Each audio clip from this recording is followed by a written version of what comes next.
Tu ouvres ton robinet ce matin, l'eau coule, froide, propre, immédiate. Tu remplis ton verre, tu bois.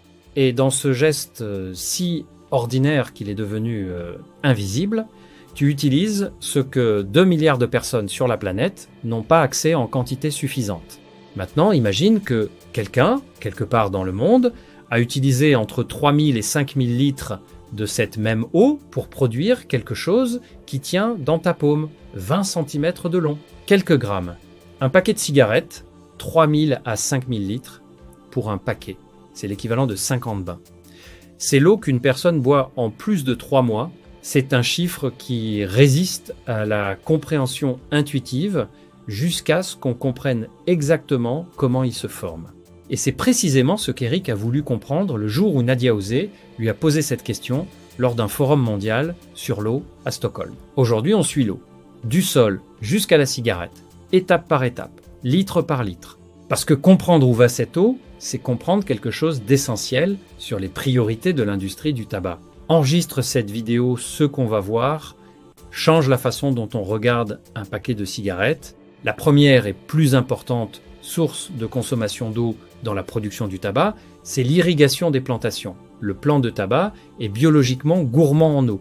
Il pousse dans des régions tropicales ou subtropicales, Brésil, Zimbabwe, Malawi, Chine, Inde, où les pluies sont souvent insuffisantes ou mal réparties sur le cycle de culture. Les plantations sont donc irriguées massivement. Nadia a mesuré des taux d'irrigation sur des plantations au Zimbabwe qui dépassaient les besoins en eau de l'ensemble des cultures vivrières de la même région.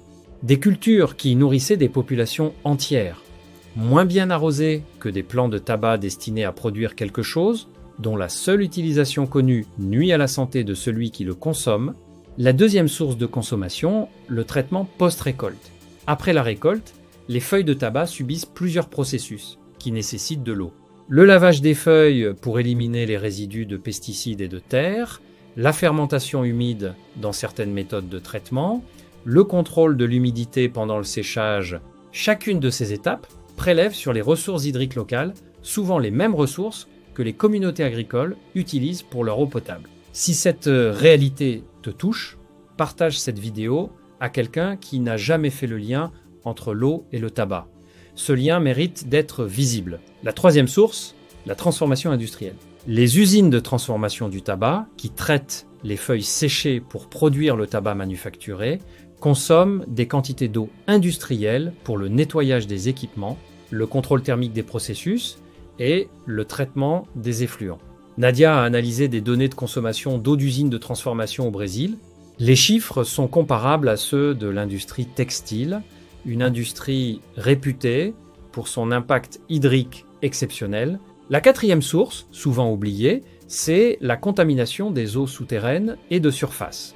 Les pesticides, utilisés massivement dans les plantations de tabac, s'infiltrent dans les nappes phréatiques. Les nitrates utilisés comme engrais font de même.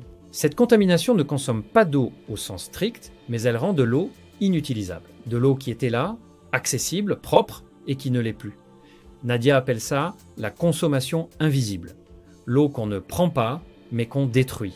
Ce qui rend ce chiffre de 3000 à 5000 litres par paquet particulièrement difficile à digérer, c'est le contexte dans lequel il s'inscrit.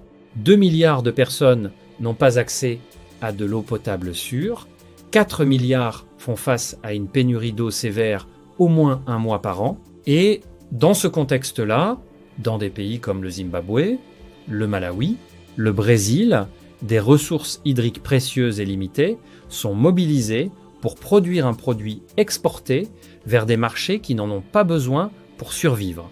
L'eau suit l'argent, pas la nécessité humaine. Eric a posé cette question à Nadia, à Stockholm. Est-ce qu'il existe une culture agricole dont le rapport entre la ressource consommée et la valeur nutritive ou vitale du produit est aussi défavorable que celui du tabac?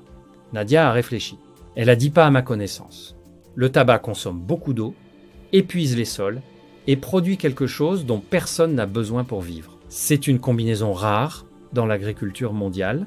Ce que le chiffre de 50 bains par paquet fait quand on le laisse vraiment s'installer, c'est rendre visible une équation que l'industrie du tabac préfèrent garder abstraite. Chaque paquet qu'on achète représente une décision de production qui a mobilisé quelque part dans le monde une quantité d'eau que des millions de personnes n'ont pas. Ce n'est pas une culpabilisation, c'est une information.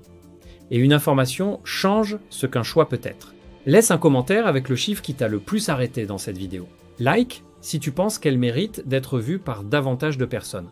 Et abonne-toi parce qu'on continue à explorer ce que les chiffres disent quand on leur donne le temps d'être compris. Ce que tu sais change ce que tu peux choisir. À très bientôt, Eric.